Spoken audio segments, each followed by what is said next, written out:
శ్రీ గురుభ్యో నమ.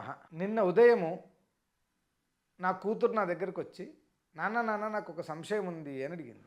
ఏందమ్మా అని అడిగాను. ఈ ఆ ఈలు ఉన్నాయి కదా, వీటిని ఆ నుంచి స్టార్ట్ అవుతుంది, అచ్చు అనుకొని పిలుస్తున్నారు, అచ్చులు హల్లులు అని.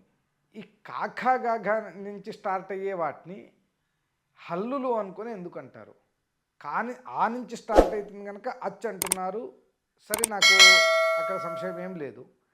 కా నుంచి స్టార్ట్ అవుతున్న దాన్ని కచ్చు అనుకొని అనాలి కదా, హల్ అని ఎందుకు అంటున్నారు అనుకొని. అంటే దాని గురించి మనకు మన భాష ఏ విధంగా ఏర్పడింది అనే దాని గురించి అంటే మన వ్యాకరణ శాస్త్రాలు కావచ్చు, మన అక్షరాలు కావచ్చు, ఇవన్నీ కూడా ప్రతి ఒక్కటి కూడా దైవ సృష్టి ద్వారానే వచ్చినాయి, మనుష్య ప్రయత్నంతో వచ్చినవి కావు ఇవి. ఇక్కడ దీని గురించి పాణినీయ వ్యాకరణంలో ఒక శ్లోకం చెప్తూ వస్తారు. ఏంటి అంటే, నృత్తావసానే నటరాజరాజు ననాదఢక్కాన్ నవపంచవారం ఉద్ధర్తుకామ సనకాది సిద్ధాన్ ఏతద్విమర్శే శివసూత్రజాలం అనుకొని, నటరాజస్వామి నాట్యం చేసిన తర్వాత సంతోషంగా తన దగ్గర ఉన్నటువంటి ఢమరుకాన్ని నవపంచవారం అంటే 14 సార్లు దీన్ని ఆ ఢమరుకాన్ని వాయించినారంట. అప్పుడు అక్కడ చుట్టూ ఉన్నటువంటి సనకాది మహర్షులకు అవి ఈ విధంగా వినపడినాయి. ఏంటి అంటే, ఐ ఉన్ రోల్ రుక్ ఏ ఓం ఐ ఔట్ హయవరట్ లన్ న్యమగణనం అని ఈ విధంగా 14 సూత్రాలు ఉన్నాయి. అనేటువంటి 4 సూత్రాలు ఐ ఉన్ రోల్ రుక్ ఏ ఓం ఐ ఔచ్, ఈ 4 సూత్రాల్లో వచ్చే వాటిని ఆ నుంచి స్టార్ట్ అయ్యి చ్ లాస్ట్లో ఉండేటువంటి చకారాన్ని కలిపి, ఈ రెండింటిని కలిపి ఈ 4 సూత్రాల్లో ఉండేటువంటి ఏ అక్షరాలు అయితే వస్తున్నాయో వాటిని అచ్చులు అనుకునేటప్పుడు చెప్తూ వస్తున్నారు.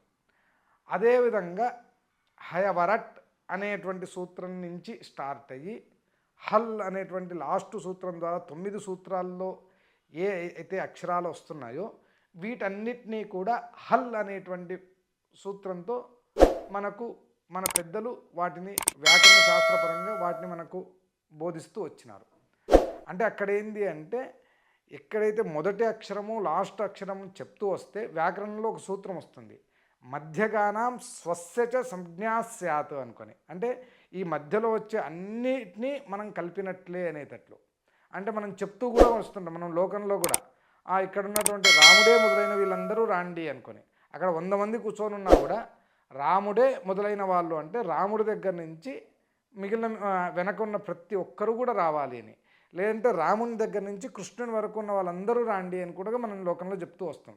అంటే ఇక్కడ రాముడు కూర్చున్నాడు, మధ్యలో చాలామంది కూర్చున్నారు, వీళ్ళందరితో పాటు లాస్ట్లో కృష్ణుడు కూర్చున్నాడు.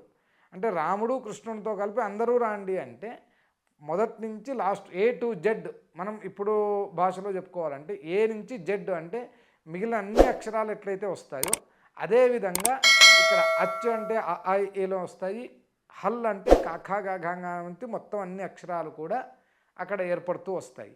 ఈ అక్షరాల ఉత్పత్తి అనేది సాక్షాత్తు పరమేశ్వరుడు తన చేతిలో ఉన్నటువంటి వాద్యం ద్వారా దాన్ని తెలిపినందువలన వీటికి అక్షరాలన్నిటికీ కూడా ఒక మంత్రస్థానము అనేది ఏర్పడింది.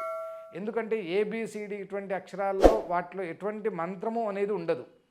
కానీ మన తెలుగు మన సంస్కృత అక్షరాలు ఏవైతే ఉన్నాయో వీటన్నిటికీ కూడా మన శాస్త్రంలో ఒక మంత్రస్థానాన్ని ఏర్పరిచినారు. ప్రతి ఒక్క అక్షరము కూడా ఒక మంత్రతుల్యమైనదే. అందువలన ప్రతి ఒక్కరూ కూడా ఆ అక్షరాల ద్వారా మంచినే పలుకుతూ రావాలి, చెడును ఎప్పుడూ పలకకూడదు. ఎప్పుడైతే చెడును మనం పలుకుతూ వస్తామో అప్పుడు వాగ్దోషము అనేటువంటి ఒక దోషాన్ని మన కుటుంబానికి వచ్చి మనము, మన పిల్లలు, మన ముందు తరాల వాళ్ళు కూడా బాధలు పడాల్సినటువంటి పరిస్థితులు ఏర్పడతాయి అనుకొని మనకు శాస్త్రంలో చెప్పింది.